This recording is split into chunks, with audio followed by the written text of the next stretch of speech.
Hey guys, and welcome back to the Musings of Maverick channel. I'm your host Maverick, and today we are going to be looking at Carole and Tuesday episode 5. So, last episode, we have our girls, Carole and Tuesday, as well as their manager Gus and their friend Robbie, continuing on and thinking of ways on how to make it big. So they decided to go with shooting a music video last episode, which backfired terribly. Although to be honest, the actual product, I feel like does have some merit to it, right? I feel like it could ironically gather some traction since it's very avant-garde in a way and it has all these references to pop culture. So, but anyways, that's been 2 episodes in a row now where they've been trying to experiment with different things but not really succeeding at it, right? So hopefully, as I've been saying for the past few episodes, they can go back and really go to the roots and just let their music speak for themselves. I really would like to see them actually perform in a way on the streets or whatnot, in some kind of capacity, which is I feel where they would really shine, right? And also, last episode, technically I guess it was a new song, but since it was used as something else already, so not really a new song. So hopefully in this episode we will be getting a new song as well. Beyond that, nothing much has happened within the real life, no new announcements, so let's just get right into the episode. Alright, I've skipped the opening intro part and the opening song, so here we are, title screen, let's begin in 3, 2, 1, play. キャロルとチューズデイに出会った業界人のアルチューおじさんガス。そしてちょっと素敵なプログラマーのロディは第1回、第2回売り出し作戦を開始したものの、Oh yeah. 誰がアルチューだ？誰が素敵だ？ Every breath you take. From the Police. Now that's a pretty popular song.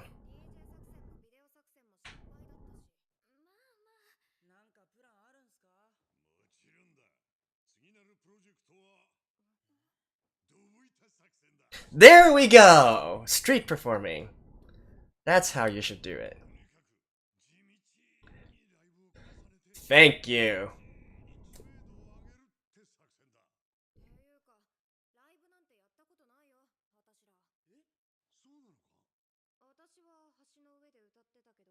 I mean, it's not really a gig, you're just street performing.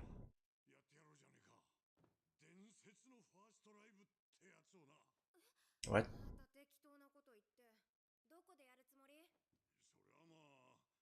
Maybe find some open mic? Some live houses with open mics? There we go, live houses.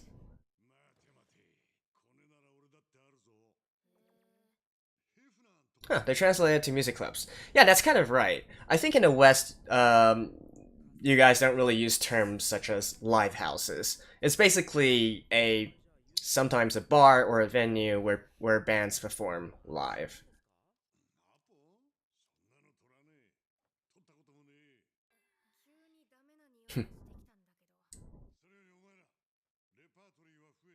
Yeah, you need at least 3 to 5 songs.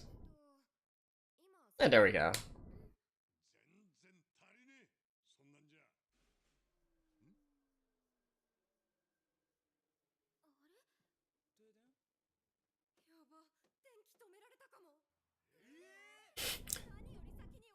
Did you not did you not pay your rent? Oh, you didn't pay your utility bill. Alright.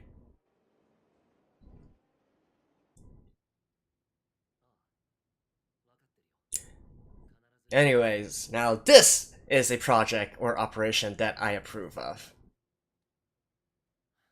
It's a little bit old-fashioned, but I feel like it's good for them in the long run.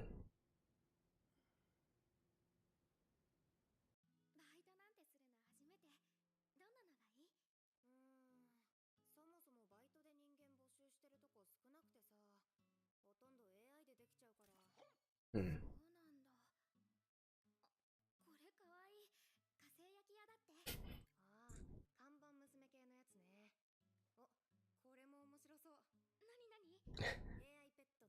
Taking AI pets out on walks.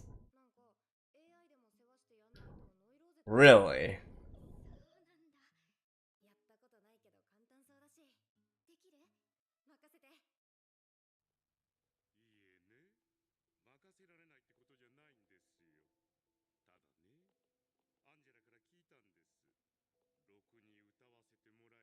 Oh yeah, we actually haven't seen anything about her in the last episode.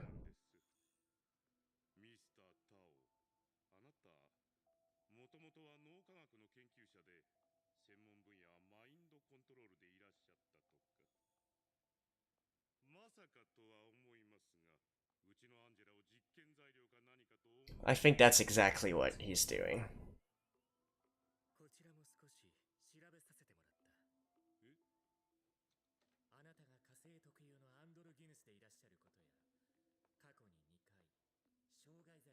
Arrested for assault twice in the past.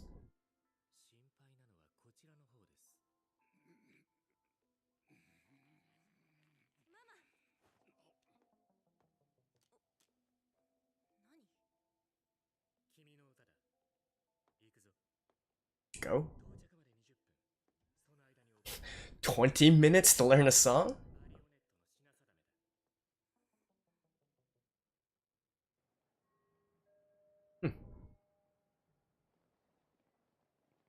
By the way, doesn't this guy come from a rich family? He could just take private transport there, right?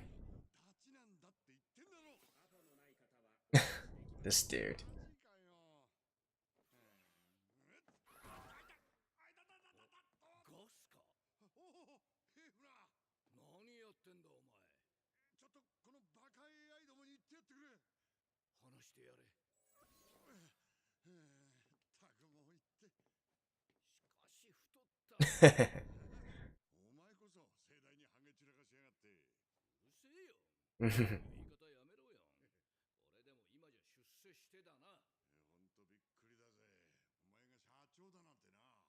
MD.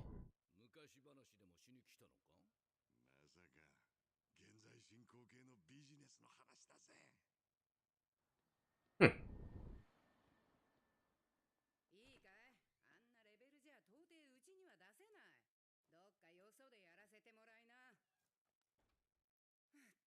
So this is a live house owner. And as is traditional with all live house owners,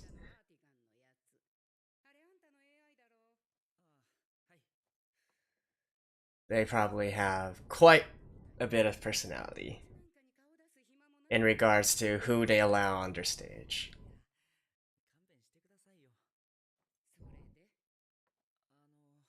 I mean, at least in terms of animes, anyway.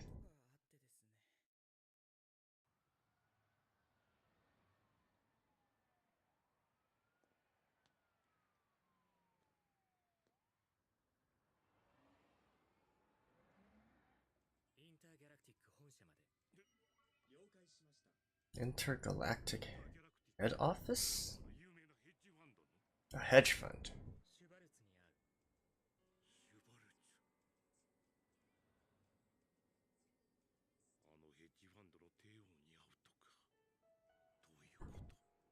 Asking for funds? Asking for him to invest in this project? Something like that?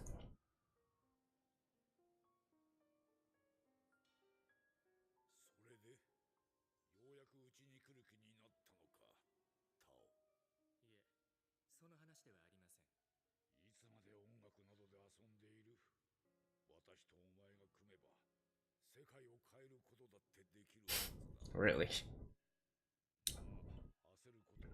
On what premise?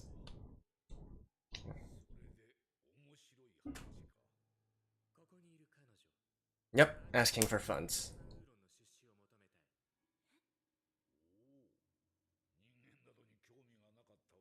Dang.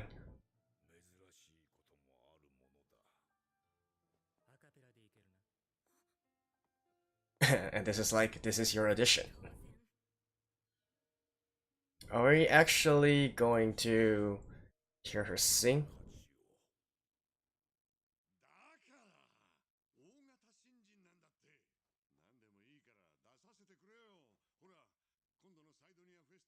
At a festival? お前の言ってるこいつら、リリースどころか、ライブすらやったことねえようだな。 Yeah, you can't just go playing at a festival for your first gig. 新人と素人は違う。 I agree. ってんだろ。こいつはビジネスの話じゃない。ただのボランティアだ。そこをなんとか。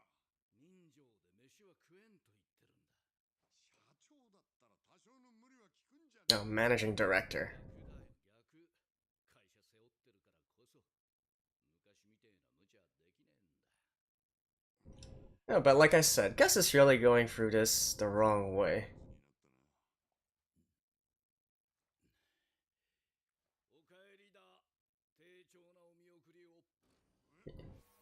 He should, like...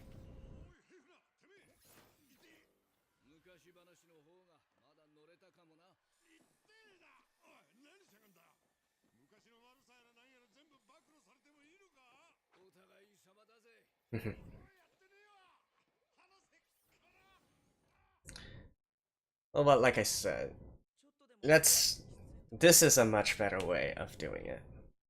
ローディ、ここは今じゃ数少ないインディペンデントな箱だ。はい。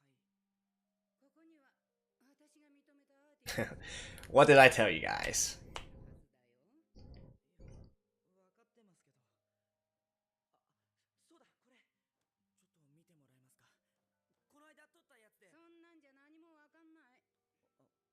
私の耳には何も聞こえないね。 Well, then they can audition at least, right? 耳っていうか。ここに。何こっぱずかしいこと言ってんだ。すみません。あんたがそこまで言うならチャンスをあげてもいい。ただし一曲だけだ。 One song? Okay, as an opening act, that works. Hopefully they don't screw this up. And there you go, the police. The the episode directors for this really like their 80s references.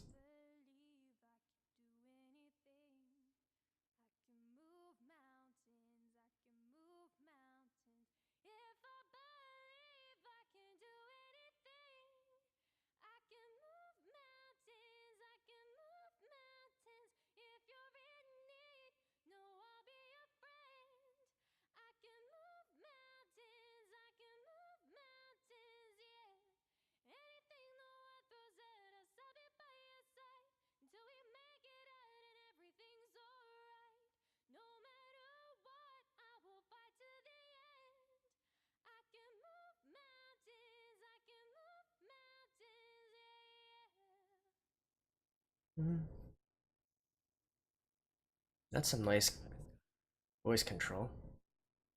目を開けて夢を見ろ。そこに市場はある。Mhm.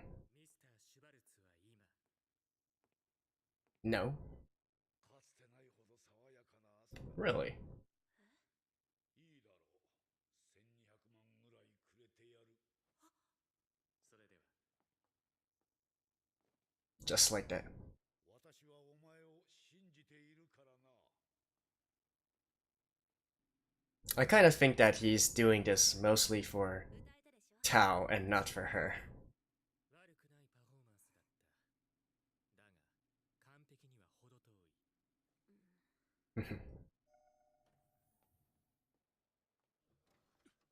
遠い。アンジ。そんな顔しないでママ。でも。私に1200万投資してくれるって。あ、1200万。君のプロモーションは全てステルスで進められる。現代の大衆は宣伝らしい宣伝を好まない。 Alright. そして誰もが君の歌声を知らぬ間に刷り込まれ、君はスターになる。 Though I kind of wonder, like, why is Tao suddenly willing to risk so much for her? Right? すみません。この女性を知りませんか？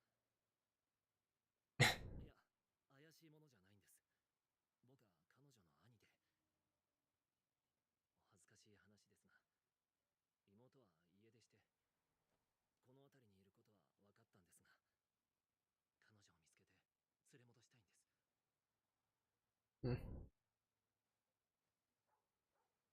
Hmm.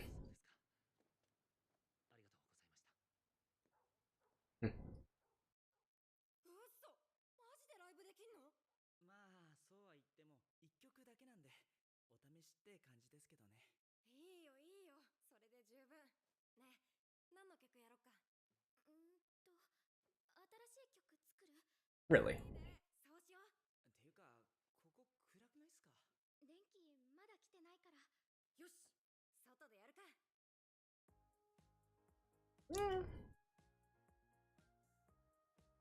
Are we actually gonna get to the performance this episode? Or maybe not. Maybe it'll just stop right before. あいつらやる気満々だな。ですね。しかしまあもうちょっとマシな箱だったらな。 Oh, come on, Gus. 取り付けられなかったマネージャーさんには言われたくないですね。もうちょっとだったんだよ。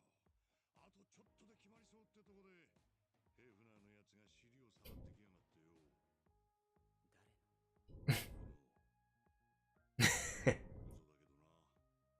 嘘だけどな。どこからがですか？まあ背に腹は変えられん。一応かましてやろうぜ。 No wonder he can't really manage someone. He's going about this like all backwards and stuff.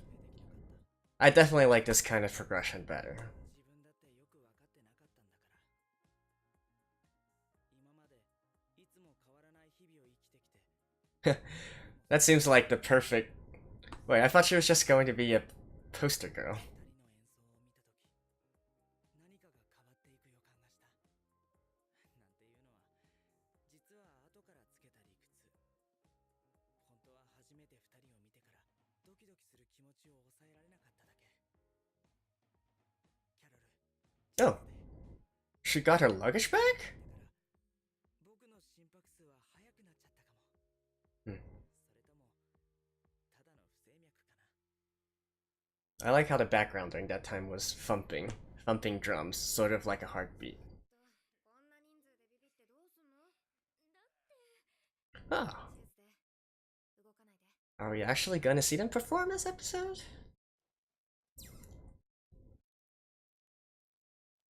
最高にイケてる。 How much money do you guys want to bet that 行こう。 her brother is going to walk into her performing?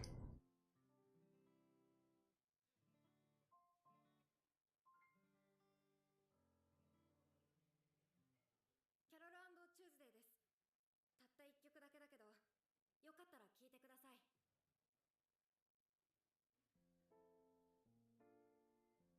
Ah, new song. Although, again, let me mute this since I don't want to be copyright struck.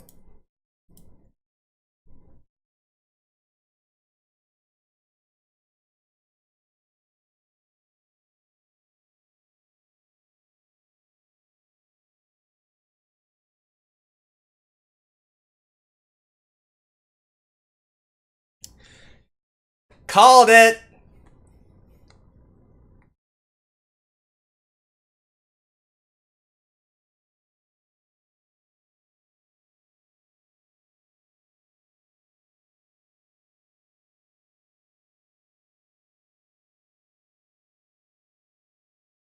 Ah.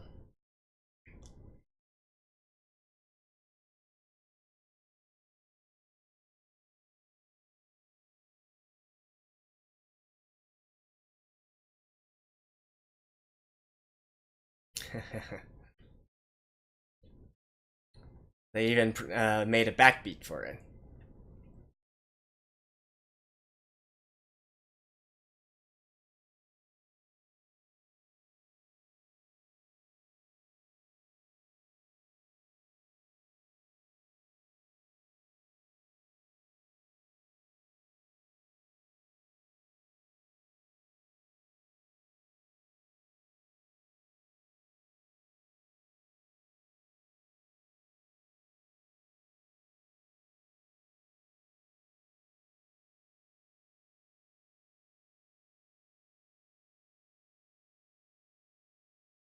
But definitely this is a very simple song.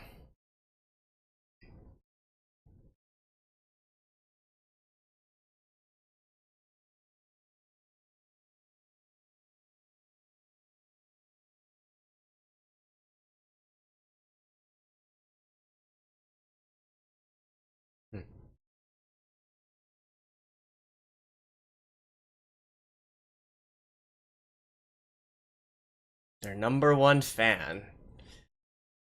Ah, that is definitely nice. Oh? Is he actually? And his brother's just like, yeah, she can just do what she's going to do.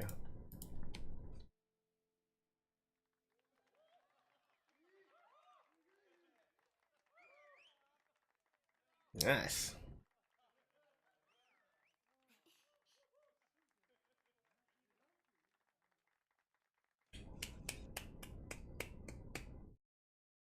Alrighty. That was a nice one. Let me skip the ending, and I'll see you guys in a second. Okay, so that was a great episode to me. Not only because it's heading in the direction that I wanted to go, like I've been saying for the past few episodes, how I want Carole and Tuesday to develop their music and to get their name out, right? I like them to do it step by step, working from the fundamentals, right? So not only that part, but actually within this episode, there's lots of things to talk about. And if you guys haven't noticed already, I do like to do a little bit more in-depth discussions in regards to topics that come up within the anime. So where should we start? Let's start with Carole and Tuesday's performance at a live music venue, right? So, well, first of all, they mentioned the term lifehouse here, and again, just to quickly explain, although I did mention it in the episode, lifehouses are a term used more in East Asia, where it's basically a music venue, right? And it's one where you can say maybe seating maximum maybe 300 people, somewhere of that size. And it's a place where, you know, a lot of small bands get their gigs, right? They might perform their earliest live events there. It might be a one-man show, as they call it in Japan, which is where just one act is performing, or it could be multiple, where, you know, they have, for instance, a metal night, a rock night, a blues night, or something like that, where they would have various groups of artists come in and perform. So, although the part that I feel like is a little bit incorrect here is that essentially where Carole and Tuesday were performing is more, I feel like, a music bar or a music club, right? So in this case, the translation was actually correct, and I'm not sure why they used lifehouse in this kind of context. So this is basically just a gig, right? Going to these kinds of places, you're not expecting to hear music from any particular person or band. The owner of the establishment just hires you because you would provide good background music, background entertainment to the patrons of this particular restaurant or bar, or etc., right? So as we can see here, most of them are there to, you know, have a fun time, have a good time, talk with friends, maybe have a drink or two, and the music is in the background, right? Although in this case, they did kind of get the attention of everyone there, and that is actually kind of rare, to be honest, for a lot of these kinds of venues. So just a little bit, I guess, more detailed explanation on that part. And by the way, it's impossible that the owner, I believe she's called Beth, did not at least audition them in some kind of way before she allowed them to perform, right? Because no owner would want to risk putting up a performance that is not up to standards. Typically, if you're going to perform at a live house or do this kind of gigs, at the very least you will need to send them your demo tapes, maybe recordings of your performances, and for more, how should I say it? Typically, you would also have to perform right in front of them, in front of the owner as well, just to prove that you are able to play this live. And you know, under live conditions, right? And of course, they also omitted some stuff, such as, even though Carole and Tuesday just use a piano and an acoustic guitar, you still have to do sound checks and those kind of things. So I guess they chose to omit these parts in order to just give us this performance. But I'm just saying that it's not really a case where you can just you know, waltz onto a stage and just perform there, right? Although I do know that some places have what is called open mic nights, where you can do something similar to that, where anybody can go up. So, sort of like, for instance, stand-up comedians might have places where it's also called open mic nights, and you can just go and prepare some jokes, and, well, if you're good, if you're bad, people will just boo you down, right? So something like that. So I did like this part. Contrast that to what Gus was trying to do, right? So that is definitely the wrong way to go about things, and I think that his friend, I believe he's called Hoffner, said it very correctly. There's a difference between rookies and amateurs, right? With amateur, like, they don't even know how to set up on stage correctly, I'm assuming. Like, they've never gone through the process, they don't even know how to coordinate with the PA, with the sound engineers and whatnot, and so on and so forth, right? They don't know to do, lights checks, sound checks, and those kind of things. Now, of course, you could argue that these are things that they can learn, right? But there's no reason for especially for a host of a major music festival, to put these people who have absolutely no knowledge about how the music industry works on stage, right? That's just not done. And Gus is frankly an idiot for even trying to think of this kind of method, rookie stage or not, right? Even with the smallest stage on music festivals, you would generally get people who have at least some kind of experience before. And if you don't have the experience, well, get a gig, go to a live house, or perform on the streets, right? So that is that part. So yeah, that was in regards to the live performance. And then let's also take a look. So again, I've been saying from the past, please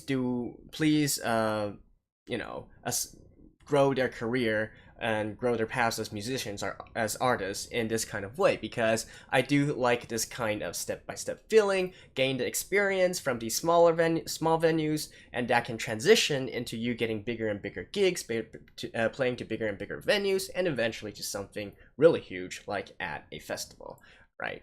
Now let's contrast that with what Angela and Tao is doing, right?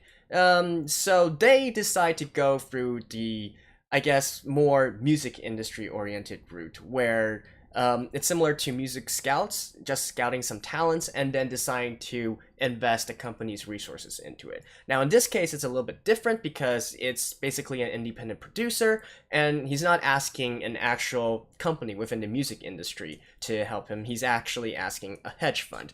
Now, I don't really know of any hedge funds who do this kind of investing. Hedge funds, by the way, are basically, just view them as a sort of like a private investment group, right? So typically as investors, you might invest, for instance, you might buy stock of your favorite companies or whatnot, or commodities or futures, etc., etc.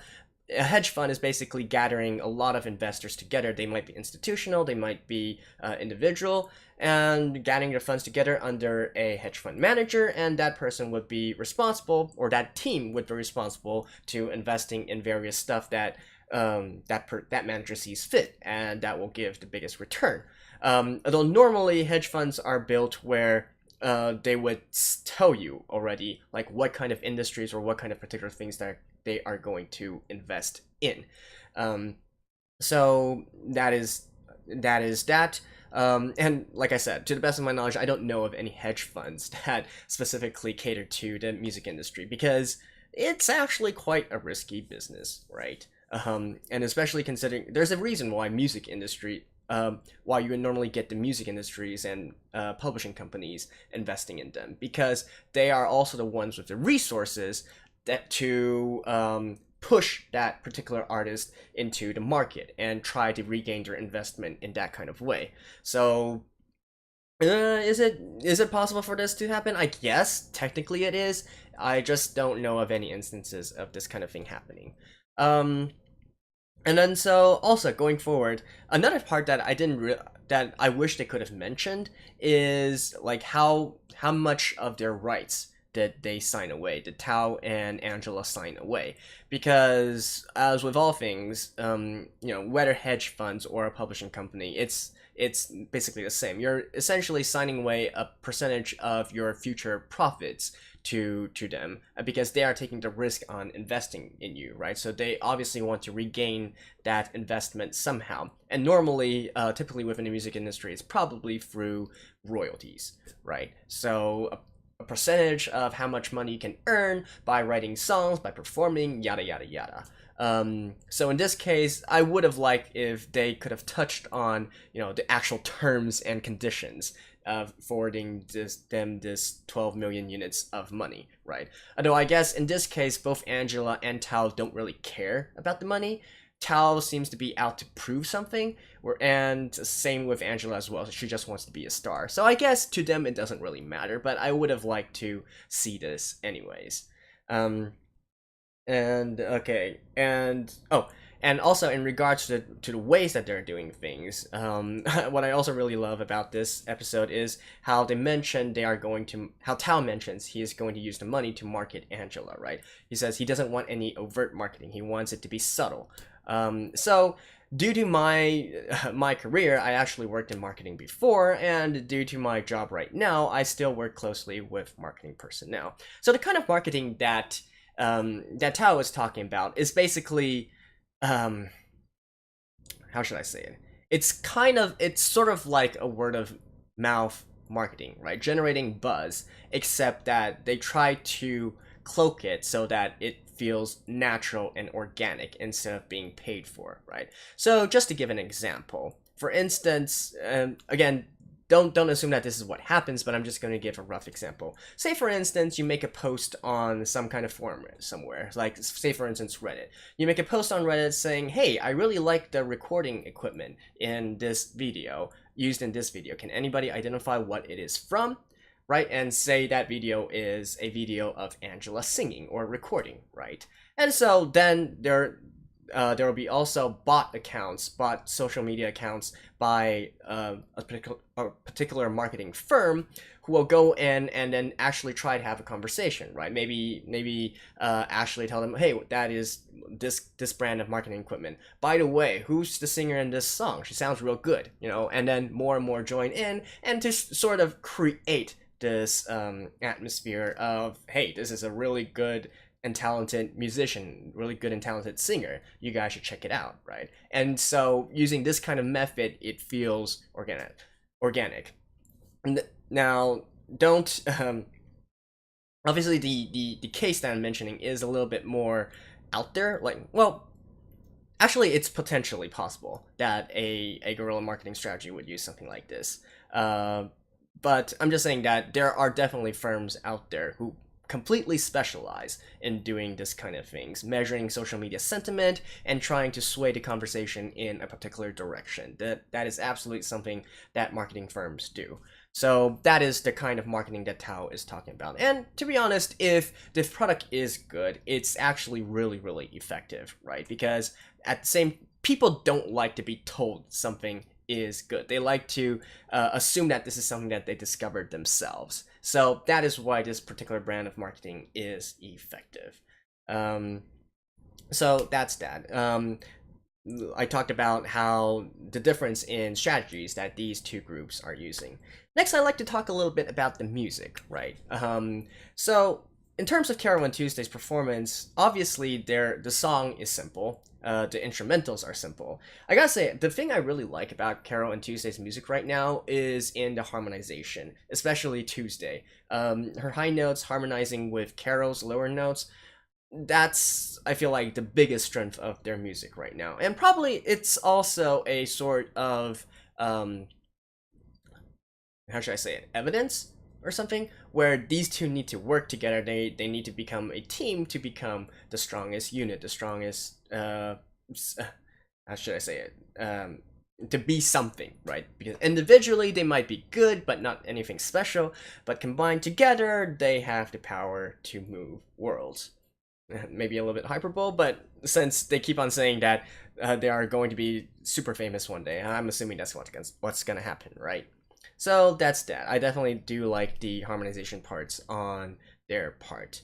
Now, in Angela's case, right, combined with that song, you can definitely see that this is a producer music producer produced track, right? It's a song that's completely geared towards bringing the best in technique out of the singer, right?